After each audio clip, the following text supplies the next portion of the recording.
प्यारे बहनों और भाइयों, मेरा नमस्कार स्वीकारो। देखिए, आज हम आपके लिए बताएंगे कि मन को कैसे रोका जाता है। यानी शुभ कार्य में लगाने से मन रुकता है, साधुओं का उपदेश सुनने से मन रुकता है, योग का साधन करने से मन रुकता है और गुरु वाक्य से मन रुकता है, किसी के सत्संग में जाने से सुनने से मन रुकता है, अपना धर्म, तीर्थ, देवता, कुलाचार, वीर मंत्र, आत्मा, परमेष्टि, विधि पूर्वक प्राप्त की गई विद्या, तंत्र और सिद्धांत, निर्णय, इनका अनन्य मन से ध्यान करना चाहिए। अगर इनका आलंबन करते हैं तो मन रुक जाता है। इसमें सबसे बड़ी मैं सीढ़ी बता रहा हूँ आपको। अपने मंत्र का जाप को आप कोई भी कुछ भी मत करिए, आप एक मंत्र को पकड़ लीजिए जो आपको गुरु ने दिया है, उसी पे दृढ़ विश्वास रखिए। और मैं तो आपके लिए ओम या गायत्री मंत्र बताऊंगा, तो इनमें से किसी मंत्र का आलंबन लें और निरंतर जाप करें।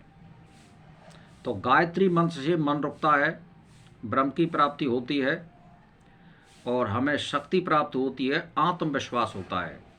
तो गायत्री का मन करिए, मंत्र का जाप करिए। सुबह शाम कम से कम आप आधा आधा घंटा या एक एक घंटा आप जाप कर सकते हो। तो दृढ़ विश्वास के लिए इसमें थोड़ा हवन अगर डेली कर दें तो कोई ज़्यादा खर्चा नहीं आता है। मान के चलिए आप आधी किलो सामग्री ले लें और मान के चलिए 2-2.5 किलो घी बना करके रख लें, उसमें बूरा मिला लें, कुछ गोला मिला लें, कुछ उसमें छुआरे मिला लें और थोड़ा थोड़ा 250 ग्राम कर दें आप डेली, तो बहुत है। तो इससे आपको प्रवृत्ति बढ़ेगी, यानी धन संपदा भी बढ़ेगी, मन भी रुकेगा और मन में शांति भी आएगी और हर्षो उल्लास प्राप्त होगा। तो आप गायत्री मंत्र का जाप करें तो मन को शांति मिलेगी और भटकने से रोकें। तो इसीलिए मैं एक ही बात बता रहा हूँ। और योग साधन नियम पर एक आप ध्यान दे करके सुन लीजिए, त्राटक को नियम पर करें। इसमें कोई ज़रूरी नहीं है कि इसमें स्नान करना ज़रूरी है, खाट में सोते सोते ही कर लें। सुबह उठ करके केवल 10 मिनट त्राटक, यानी 2x2 इंची का एक सफ़ेद कागज़ काट लें, उस पर एक काली बिंदी लगा लें बीचों बीच में सफ़ेद कागज़ पर। उस पर आप अपने मंत्र का ध्यान करिए और उस बूंदी पर जमाइए ध्यान। जैसे मैंने ये बिंदी लगा रखी है और मुझे अभ्यास है तो मैं भ्रगटी में ध्यान लगा सकता हूँ, लेकिन पहले आपको त्राटक पर करना होगा, तब आपको अपने शरीर में देखना होगा। तो ये योग विधि है। अगर आप उस त्राटक को सिद्ध कर लेते हैं 2-4-6 महीने 10-10 मिनट से, तो फिर आप शरीर में भी कहीं भी अपना ध्यान लगा के मन को स्थिर कर सकते हैं। तो फिर खाते पीते भी हो जाएगा। ये सारी बातों को करने के लिए आपको मन को एकाग्र करने के लिए 2 ही बातें, देवता में विश्वास, गुरु में विश्वास, मंत्र में विश्वास और परमात्मा में विश्वास, इनमें आपको विश्वास करना पड़ेगा और गलत लोगों की संगत छोड़नी होगी, तो आप सब कुछ कर सकते हैं। रही बात ऐसी धन और दौलत और माया की, आप सत्कर्म करिए, वो देगा या नहीं देगा ये हमारे बस की बात नहीं है, वो परमात्मा की बात है। जो दुनिया को चलाने वाला है उस पर एक एक पल की निगाह और दृष्टि होती है, वो देगा या नहीं देगा फल।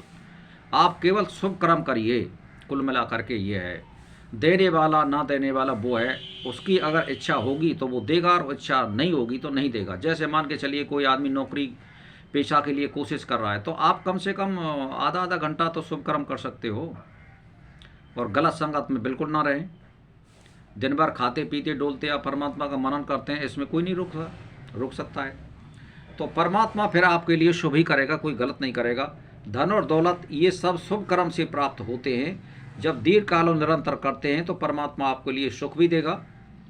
तो और आप इच्छा कुछ भी करो, लेकिन ये परमात्मा के ऊपर निर्भर है, वो देगा या नहीं देगा। मान के चलिए एक क्लास में 100 बालक पढ़ रहे हैं, वो कभी भी 100 फर्स्ट नहीं आ सकते, टॉपर नहीं आ सकते। उनमें से 2-4 सही आते हैं। क्यों? कि ये सब उनके पिछले कर्म का फल है और पिछले कर्म के अनुसार ही इस जीवन में मन और इंद्रियां चलती हैं और स्मृति बढ़ती है। तो आप शुभ कर्म करिए, कुल मिलाकर के ये है। तो पिछला कर्म भी आपको सहारा देगा और आपकी गति बढ़ेगी और आपके लिए सब चीज़ सुलभ हो जाएंगी। तो मेरा मन रोकने का अर्थ यही है कि शुभ कर्म में लग जाइए और एक जगह एक मंत्र का और एक स्थान का अवलंबन करिए, मन स्थिर हो जाएगा, रुक जाएगा। ऐसी कोई बात नहीं है, वो लय को प्राप्त हो जाएगा। बस इसी के साथ मेरा नमस्कार स्वीकार।